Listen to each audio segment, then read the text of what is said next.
Hello, my dear students. Welcome to Team Nishta in association with English Funda. इस session में हम UPSC CAPF का English के preparation की स्ट्रेटजी देखेंगे। संदीप सर ने आपका एसे राइटिंग, रिपोर्ट राइटिंग और लेटर राइटिंग के बारे में आपसे पहले ही उन्होंने बातचीत कर लिया है। इसमें हम जरा ग्रामर के बारे में देखते हैं और मेरा टेक क्या है एसे राइटिंग पे, लेटर राइटिंग पे, वो भी मैं दे दूंगा। तो ये हमारे दो एक्सपर्ट्स का आपके पास नॉलेज हो जाए तो preparation should be very organised. Organised preparation होगी, बहुत सही तरीके से होगी और बहुत अच्छा आप कर सकते हैं। इंग्लिश की स्ट्रैटेजी क्या होनी चाहिए सर सीएपीएफ के लिए, और हमारे पास में कितना समय है? तो समय हमारे पास कितना है? अबाउट 10 वीक्स, आज से लेकर के करीब 10 सप्ताह हैं। 4 अगस्त 24 को आपका एग्जाम होगा। उसके पहले आपको प्रिपरेशन करना है सारे सब्जेक्ट्स के लिए। ओके, लेकिन इसमें एक चीज है सर। सर, अगर मैं अच्छा मार्क्स स्कोर करने की कोशिश करता हूँ तो क्या इंग्लिश में अच्छा स्कोर नहीं लाना चाहिए? लाना ही चाहिए, क्योंकि it is easier to do English than GS. GS में तो आप करते रह जाओ, खत्म ना हो। ठीक है, और क्वेश्चन कितना टफ आएगा कोई गारंटी नहीं है। तो जनरल अवेयरनेस बहुत वास्ट टॉपिक है, तो इस पे आप बहुत ज्यादा सोच नहीं सकते कि मैं बहुत अच्छा ही कर लूंगा अगर आपने काफी समय से प्रिपरेशन नहीं किया है। लेकिन इंग्लिश ग्रामर जो है वो लिमिटेड टॉपिक है, तो इसमें जो क्वेश्चंस आते हैं 25, 30, 35 क्वेश्चन, जैसे आपका रीडिंग कॉम्प्रिहेंशन का पैसेज और ग्रामर के क्वेश्चंस मिला करके 30-35 क्वेश्चन हो जाएंगे। इस पे तो पूरा 35 का 35 लाया जा सकता है, बहुत आसानी सर। अच्छा खासा स्कोर तो किया ही जा सकता है। सर, मेरी वोकैबलरी, कई लोगों को दिक्कत होती है कि वोकैबलरी बड़ी मुश्किल होती है, लेकिन वोकैबलरी के क्वेश्चन कहाँ आते हैं? बहुत कम तो आते हैं। और क्या करना चाहिए वो मैं आपको बता देता हूँ। ओके, और ऐसे आप दोनों लैंग्वेज में लिख सकते हो, वो अलग ही चीज है। जब ऐसे राइटिंग की बात आती है तो फिर आप तो ऐसे राइटिंग किसी भी लैंग्वेज, हिंदी या इंग्लिश में, दोनों में लिख सकते हो। ठीक है, तो ले देकर आप ये देखोगे कि English is a scoring subject. English पे फोकस करना चाहिए, इंग्लिश पे हमको ध्यान देना चाहिए। तो इंग्लिश को कैसे हम हैंडल करें सर, इंग्लिश का ग्रामर वगैरह सर? वहीं पर दिक्कत हो जाती है कि इतना वास्ट है इंग्लिश का ग्रामर। नो, काफी लिमिटेड है। कैसे पढ़ना है, क्या चीज पढ़ना है, उसके बारे में हम लोग डिस्कस करते हैं। कैसे आपके वीकली प्रिपरेशन को कैसे रखना है, उस पर हम लोग बात करते हैं। हर एक वीक आपको करना है क्या है, किस तरीके से प्रिपरेशन करना है, what should be the approach और स्ट्रैटेजी। सबसे पहले तो आप ये देखो, analysis of the CAPF English section क्या क्या आता है। रीडिंग कॉम्प्रिहेंशन आती है, एसे राइटिंग आता है, प्रेसी राइटिंग आता है, grammar and vocabulary. Grammar and vocabulary, vocabulary के क्वेश्चन बहुत कम होते हैं, ग्रामर से रिलेटेड होते हैं, इसीलिए ग्रामर एंड वोकैबुलरी मैंने लिख रखा है। लेटर और रिपोर्ट राइटिंग, अब इसके बारे में essay writing, precis writing, letter writing के बारे में संदीप सर ने आपसे बातचीत कर लिया है। फिर एक बार बता रहा हूँ, इस पे मैं अपना भी एक पॉइंट ऑफ व्यू देता हूँ। ठीक है, मेरे से कुछ पॉइंट लिया, संदीप सर से काफी पॉइंट लिया, उन्होंने सारी चीज बताया, मैं जरा से डिस्कस करता हूँ। दोनों को मिलाकर आप देखिए कितना अच्छा कर पाते हो। ठीक है, अब आते हैं हम ग्रामर की और रीडिंग कॉम्प्रिहेंशन की बात करते हैं। पहला टॉपिक है रीडिंग कॉम्प्रिहेंशन की बात करते हैं। ऐसे पैसेजेस आते हैं, पैसेज को जरा से पढ़िए। It's an obvious trait of black incomes that they cannot be declared to the fiscal authority for fear of large penalties. As under-declarations multiply, the tax base shrinks and price controls begin to blunt the edge of fiscal policy. अब जैसे ही इसको पढ़ते हो तो मैं, आप बोलोगे कि सर मैं तो हिंदी मीडियम से पढ़ा था, या हरियाणवी मीडियम से पढ़ा, पंजाबी मीडियम से पढ़ा, मुझे तो ये इंग्लिश समझ में नहीं आती। ये इजी टू मॉडरेट लेवल है, डिफिकल्ट लेवल नहीं है। ये इजी टू मॉडरेट लेवल है। तो इस लेवल में सर मैं पहुंच जाऊंगा एग्जाम के पहले, एग्जाम के काफी पहले पहुंच जाओगे। आप वो करो जो मैं बोल रहा हूँ, तो एग्जाम के पहले आपका हो जाएगा। सबसे पहले याद रखना, आज आपने ये स्ट्रैटेजी देखा, अगर आपको रीडिंग की आदत नहीं है, रीडिंग आज करनी पड़ेगी, अभी शुरू करनी पड़ेगी, वेट नहीं कर सकते। ठीक है, क्या पढ़ना है, कैसे पढ़ना है, जरा आगे बात करते हैं। तो इस लेवल का पैसेज आता है। अब बहुत सारा तो सर वोकैबलरी इसमें नहीं है, वोकैबलरी तो काफी कम ही है, समझ में भी आ जाएगा और वोकैबलरी पर भी काम किया जा सकता है। तो दिस द लेवल। ठीक है, तो आप इसको कैसे रेटिंग करेंगे सर? तो मैं बोलूंगा इजी टू मॉडरेट है, डिफिकल्ट लेवल पैसेजेस नहीं। डिफिकल्ट लेवल पैसेज में तो आपको सेंटेंस ही ना समझ में आए, इस तरीके से। ठीक है, और आपको रीडिंग की आदत है, आपकी जीएस स्ट्रांग है, तो आप फिजिकल पॉलिसी वगैरह तो आप खुद आराम से समझ जाओगे क्या कह रहा है ये। क्योंकि जनरल नॉलेज आपकी बड़ी सर के साथ सीख रहे हो, तो जनरल नॉलेज में तो आप सारी इकोनॉमी से लेकर सब चीज को पढ़ रहे हो, तो आपको ये फिजिकल पॉलिसी के बारे में भी पता ही होगा। तो ये रीडिंग इज इजी, लेकिन रीडिंग की आदत डालनी पड़ेगी। आता क्वेश्चंस को देखो। How is the circulation of black money detrimental for private entrepreneurs? Why is in reduction of taxes? ये सब आपको लिखना है। लेकिन यहां पर मैं एक चीज देखना, करना क्या चाहिए सर, इसकी अप्रोच क्या होनी चाहिए, कॉम्प्रिहेंशन का पैसेज करने का अप्रोच क्या होना चाहिए। कई लोग ये बोलते हैं कि पहले क्वेश्चन पढ़ो और आंसर ढूंढ के लिख दो, ठीक है। कई लोग बोलते हैं पैसेज पहले पढ़ो और फिर उसके बाद क्वेश्चंस में जाकर के आंसर दो। मेरा ना इधर है ना उधर है, और काफी बहुत अच्छा से काम करता है। वो क्या है, पैसेज के साथ साथ क्वेश्चन को करते चलो, पैसेज के साथ साथ क्वेश्चन को करते चलो। पहला क्वेश्चन क्या है, मान लो पहला पैराग्राफ आपने पढ़ा, फर्स्ट पैराग्राफ पढ़ा, उसके बाद एक क्वेश्चन को देखा, आपने सोचा कि अच्छा इस क्वेश्चन को आंसर करने के लिए मेरे पास डेटा आ गया है क्या, वो इस पैराग्राफ में देख रहा हूं क्या। मान लो पहले पैराग्राफ में पहला क्वेश्चन को आंसर करने का डेटा नहीं, लेकिन सेकंड क्वेश्चन में आते हो तो देख रहे हो कि सर फर्स्ट पैराग्राफ पढ़कर मैं सेकंड क्वेश्चन आंसर तो कर सकता हूं, ठीक है। तो आपने सेकंड क्वेश्चन का आंसर पहले लिख लिया, उसके बाद फिर उसके बाद आपने दूसरा वाला पढ़ना, ये फर्स्ट आगे पढ़ना शुरू किया, उसके बाद में आपने आगे पढ़ना शुरू किया। तो क्या, मान लीजिए आपने फर्स्ट पैराग्राफ पढ़ा और सेकंड क्वेश्चन का आंसर वहां दिया जा सकता है, तो आपने मार्क कर दिया कि इस जगह से मैं सेकंड क्वेश्चन का आंसर दे सकता हूं। अब आपको पता है कि क्वेश्चन क्या है और वहां का डेटा क्या है, तो आप सेकंड पैराग्राफ जब पढ़ेंगे तो वो ज्यादा अच्छा समझ में आता है। क्वेश्चन के साथ साथ पैसेज भी पढ़ने पर पैसेज ज्यादा अच्छा समझ में आता है। तो क्या करना चाहिए, फर्स्ट पैराग्राफ पढ़ा, क्वेश्चंस को पढ़ा, देखा कि भाई उसके लिए डेटा है कि नहीं, मार्क करके रख दिया। अगर मान लो फर्स्ट क्वेश्चन का आंसर मिल सकता है तो वहां मार्क करके रख दिया कि भाई यहाँ से आंसर किया जा सकता है। फिर सेकंड पैराग्राफ पढ़ा और आपको क्वेश्चन भी आपको पता है कि भाई किस तरीके से क्वेश्चन पूछा जा रहा है और आपको समझ भी बन रही है। फिर सेकंड वाले के लिए आपने ढूंढा, वैसे ही थर्ड वाले के लिए ढूंढा, उसके बाद में लिखने बैठ गए। आपको पता है कि किस एरिया में आपको पढ़ना पड़ेगा, किस जगह से आपको। और जब आप क्वेश्चन और पैसेज को एक साथ पढ़ रहे होते हो तो एक चीज और होता है, मान लो पहला पैराग्राफ में कुछ डेटा है, थर्ड पैराग्राफ में कुछ डेटा है, आपने क्वेश्चन पढ़ रखा है, तो आपको पता है कि फर्स्ट और थर्ड पैराग्राफ से डेटा निकाल करके हमको पहला क्वेश्चन का जवाब लिखना है, ठीक है। So it's very important to read the passage and the questions together. ये तो उसके लिए भी काम करता है जिस एग्जाम में एमसीक्यूज आए, जिस एग्जाम में आए, इस एग्जाम में नहीं, किसी भी क्वेश्चन एग्जाम में अगर एमसीक्यूज भी आए तब भी वहां यही चीज करना है, पैसेज के साथ साथ क्वेश्चंस को भी पढ़ना है। ये नहीं कि क्वेश्चन पढ़ा पैसेज पढ़ा, या पैसेज पढ़ने के बाद क्वेश्चन पढ़ा, नहीं, दोनों नहीं करना है। पैराग्राफ के साथ साथ क्वेश्चंस को भी पढ़ते चलना है, बहुत काम करता है, ठीक है।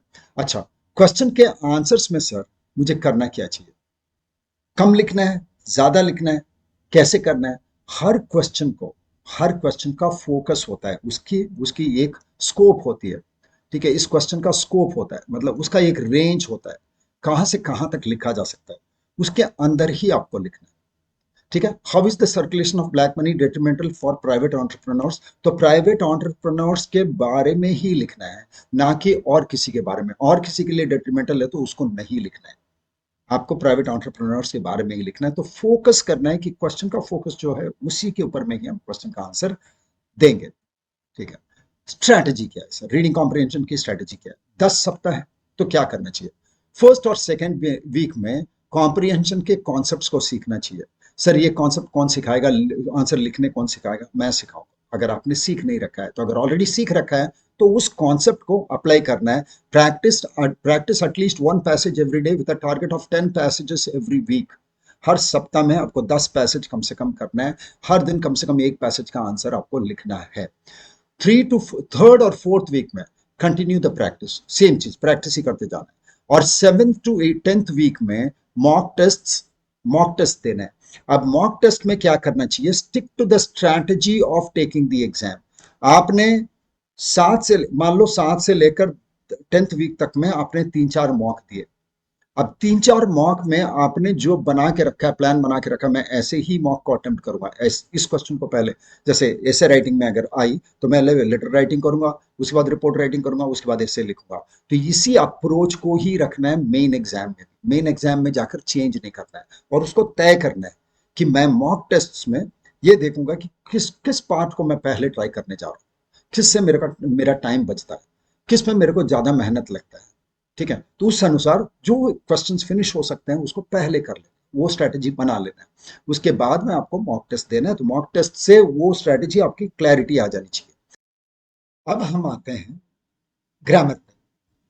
ग्रामर के लिए सर कैसे क्वेश्चंस आते हैं, सबसे पहले तो देखें यहां पर, मैं देखिएगा क्वेश्चंस मैक्सिमम मैक्सिमम ग्रामर के जो कॉन्सेप्ट्स हैं, पार्ट्स ऑफ स्पीच के कुछ कॉन्सेप्ट्स अगर सही हैं आपके, तब आप कई सारे क्वेश्चन कर लोगे।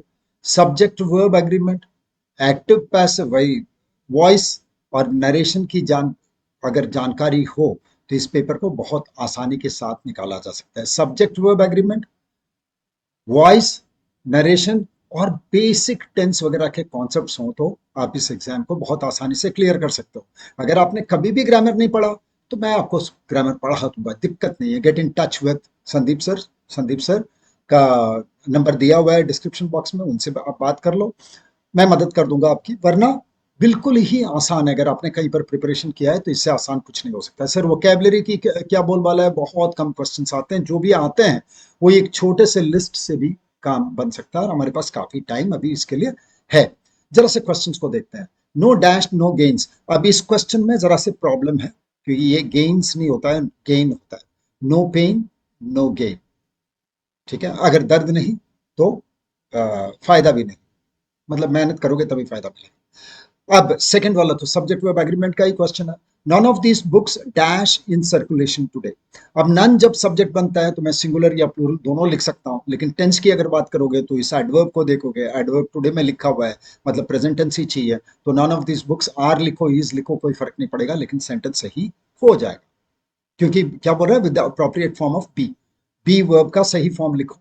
बी का मतलब क्या है, होने रहने वाले verbs, is am are was verb को टू बी वर्ब्स बोलते हैं। तो बी वर्ब्स का जो प्रेजेंट फॉर्म है वो क्या है, इज एम आर। यहां पर मैं इज लिखो या आर लिखो चल जाएगा, क्योंकि टुडे लिखा हुआ है। अब थर्ड देखना, such rumours are commonly heard these days, change to active form, ये पैसिव वॉइस में है, तो बोलेगे सर किसके द्वारा, बाई तो लिखा हुआ नहीं है। सो जब जनरल पब्लिक की बात होती है तो बाय पीपल, बाय पीपल वो लिखा हुआ नहीं है, तो मैं एक्टिव वॉइस में पीपल से ही बना देंगे। और ये क्या है, सिंपल प्रेजेंट टेंस है, सिंपल प्रेजेंट टेंस है, are heard simple present tense का पैसिव है, तो इसका एक्टिव क्या होगा, people hear such rumours commonly these days, people hear such rumours commonly these days, बस हो गया। अच्छा, बहुत ही आसान है, और ये बेसिक एक्टिव पैसिव है, बहुत गहरा भी नहीं है। अगला देखो, he says I am not coming to the function, he says I am not coming to the function, इसको इनडायरेक्ट स्टेटमेंट में बदलना है। आपके रिपोर्टिंग वर्ब कौन सा है, सेज, सिंपल प्रेजेंट टेंस में। रिपोर्टिंग वर्ब प्रेजेंट टेंस में हो या फ्यूचर टेंस में हो तो डबल कोट्स के अंदर का टेंस नहीं बदलता है, सिर्फ पर्सन बदलता है, तो इसको वैसे ही खोल देना है। He says that he is not coming to the function, क्योंकि आप बाहर में सेज लिख रखे हो, अगर सेड होता तो मैं चेंज कर जाता that he was not coming. Okay, अच्छा, अब बेसिक सा एसओ 1 2 3 एसओएन वाला रूल तो आता ही होगा पर्सन को चेंज करने के लिए, नहीं आता तो फिर तो मैं हूं, सिर्फ हमें कांटेक्ट करो, डिस्क्रिप्शन बॉक्स में नंबर है, वहां से कांटेक्ट करो एंड विल हेल्प यू। अब ये बताना, none other but Raj has done this mischief, ये भी सब्जेक्ट वर्ब का ही क्वेश्चन है। कैसे, क्योंकि नन का यूसेज देखना है तो इस सब्जेक्ट वर्ब में ही हम लोग चेक कर लेते हैं। सो नन अदर बट नहीं बोलते हैं, नन अदर के साथ जो कॉम्बिनेशन बनता है वो है then, THAN, none other than Raj has done this mischief.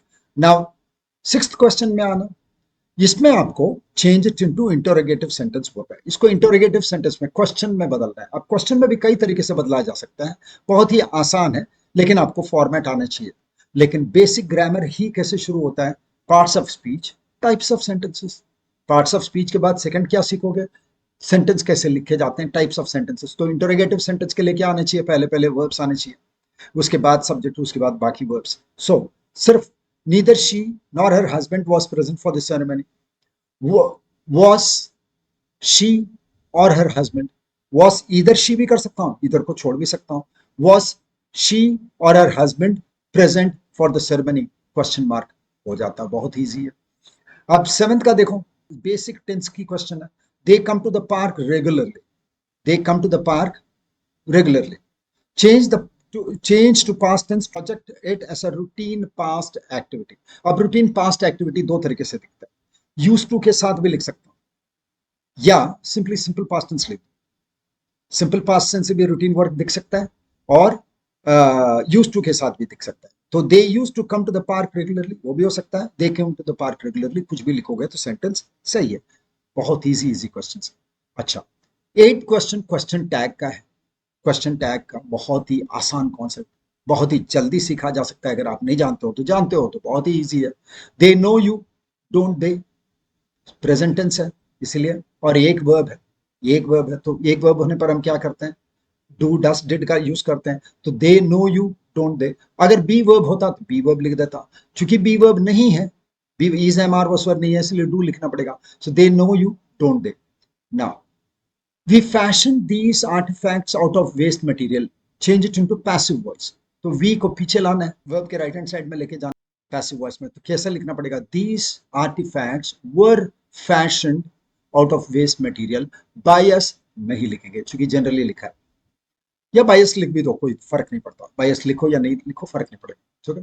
कैसे, these artifacts were fashioned, fashion जो लिखा है, आर्टिफैक्ट सब्जेक्ट है तो प्लूरल हो जाएगा, तो were fashioned out of waste material by us. ठीक है, ग्रामर का एक बहुत ही बेसिक क्वेश्चन देखना, arch enemy means one's old enemy और worst enemy.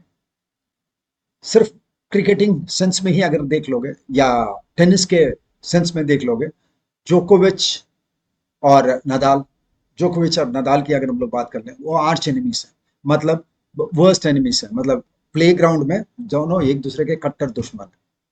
Okay, strike out the wrong option को काट देना है, तो ओल्ड एनिमी को काट करके वर्स्ट एनिमी लिख देना। फिर देखना बहुत ही बेसिक ग्रामर, और ये सारा का सारा नाउन है, नाउन का प्लूरल फॉर्म लिखना है। जब नाउन पूरा सीखोगे तो नाउन का प्लूरल फॉर्म नहीं सीखोगे, उसका लिस्ट तो सीखना ही पड़ेगा। अलुमनस का प्लूरल क्या है, alumni. Antenna, antennae. Synopsis, synopses, एसीएस लिख देते हैं, एसआईएस को हटा के एसीएस लिख देंगे। Stratum, strata.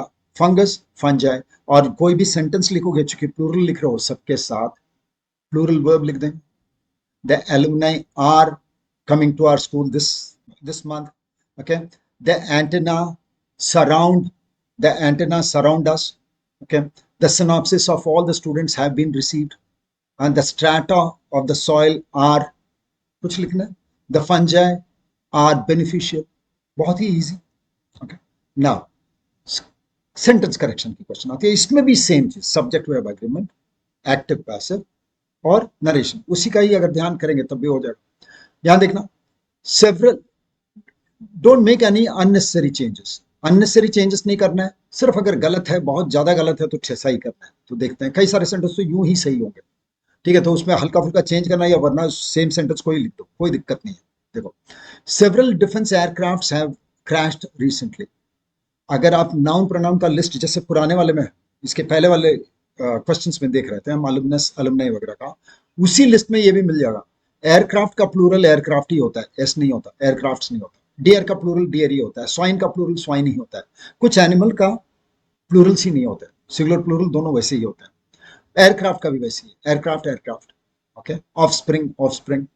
सेकंड वाले में बताना, she had come here but did not meet me for reasons best known to her। Sentence तो ऐसे एकदम सही है, without correct the following sentences without making any unnecessary changes. तो कोई अननेसेसरी चेंज करना ही नहीं है, मैं ऐसे ही लिख दूंगा इस सेंटेंस को, कुछ करूंगा ही नहीं। अगर चाहो तो इसको अपने सिंपल पास्ट में भी लिखा, तब भी सेंटेंस गलत नहीं होगा।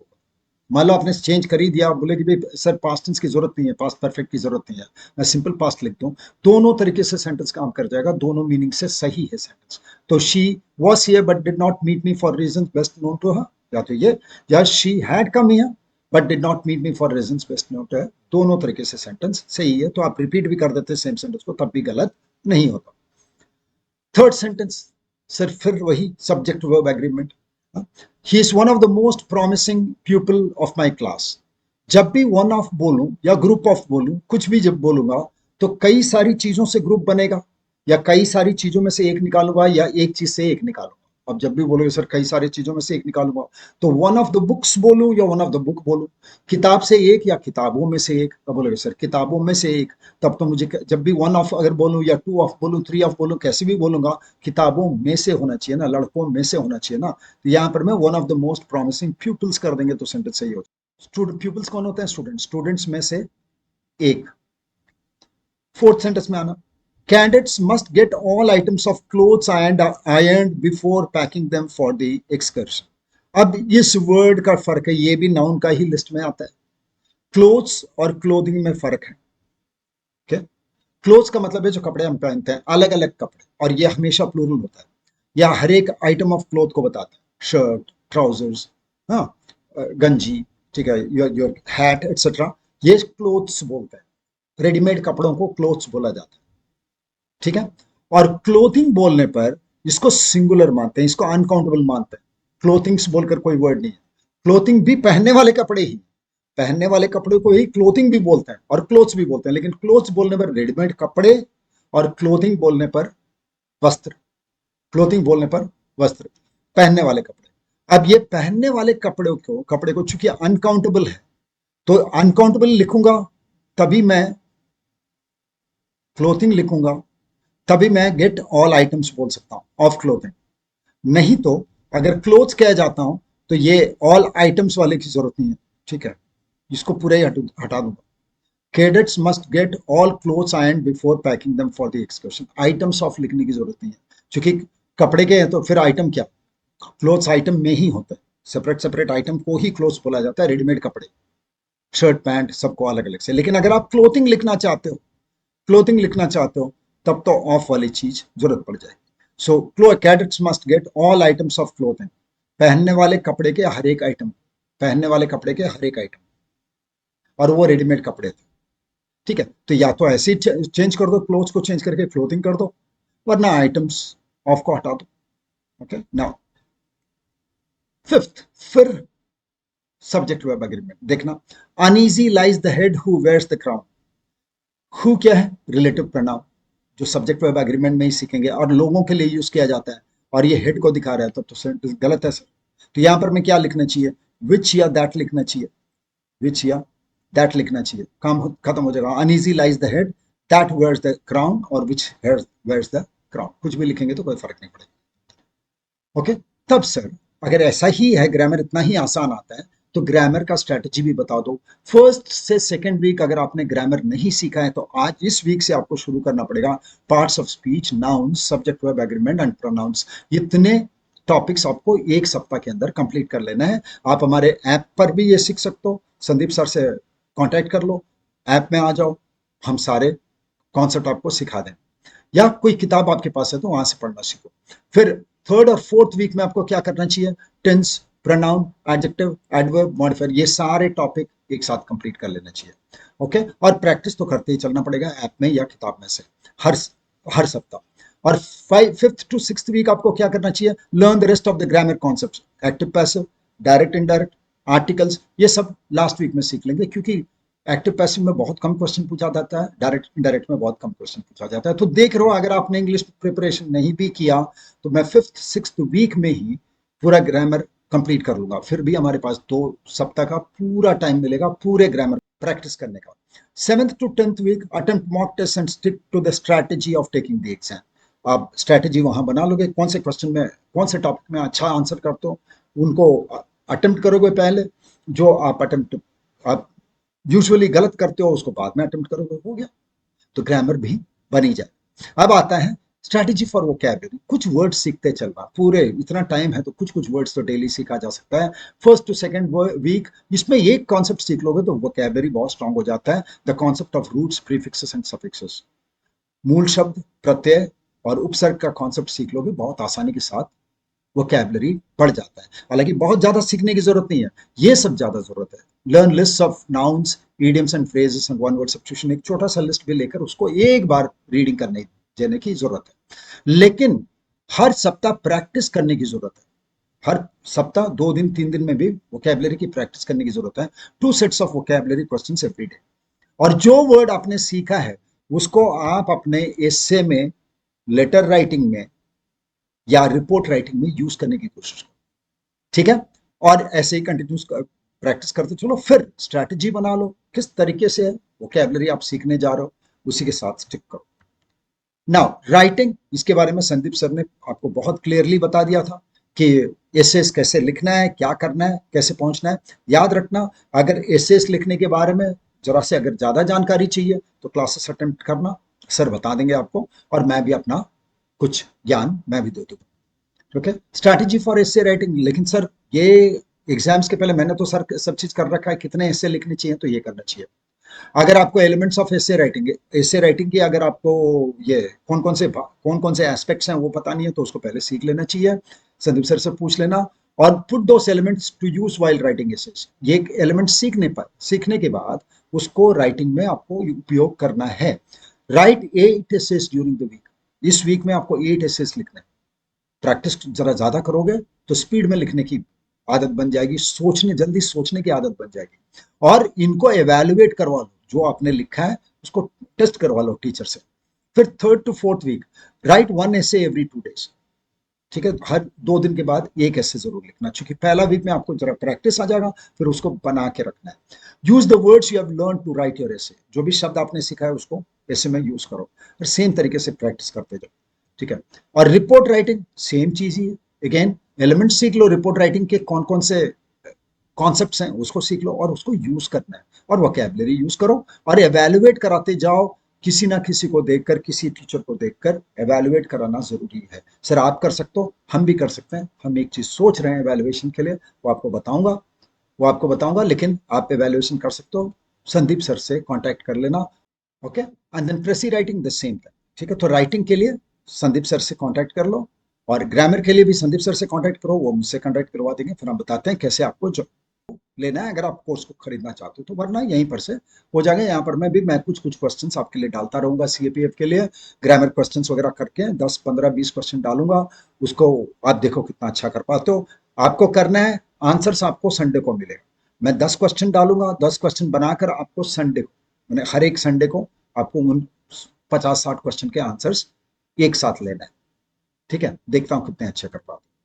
Finally, practice makes a woman and a man perfect. Actually सही कहावत क्या है, practice makes a man perfect. लेकिन भाई सिर्फ मैन क्यों, वुमन क्यों नहीं, इसलिए वुमन को पहले मैंने प्रेफरेंस दिया है। Practice makes a woman and a man perfect.